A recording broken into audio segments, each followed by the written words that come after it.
सावली, इतक्या वर्षांनी तू पुन्हा माझ्या आयुष्यात आलीस. कुठे होतीस, काय करत होतीस, काहीच न सांगता अचानक पुन्हा त्याच 8 वर्षांपूर्वींच्या आविर्भावात माझ्याशी वागतेस.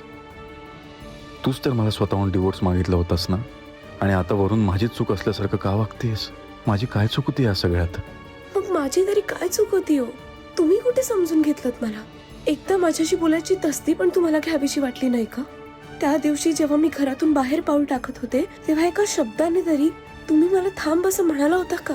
आलं होतं क्षणभर मनात तुला थांबावं, पण माहिती नाही त्या क्षणाला काय झालं. तो क्षण वाईट होता.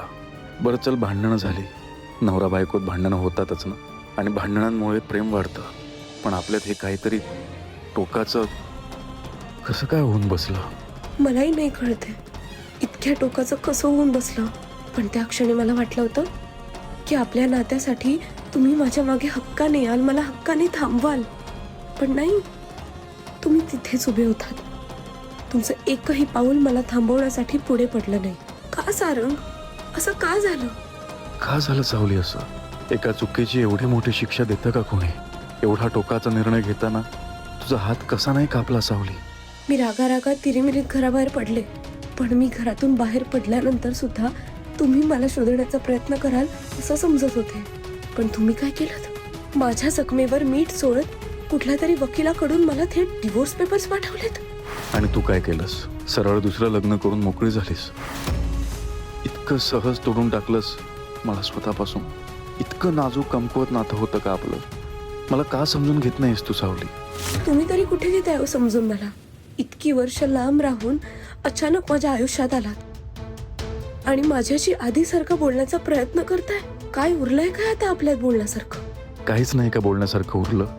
आपल्या नात्याची सावली सुद्धा उरली नाहीये आता. तू काही बोललीस का? नाही, तुम्ही काय बोललात?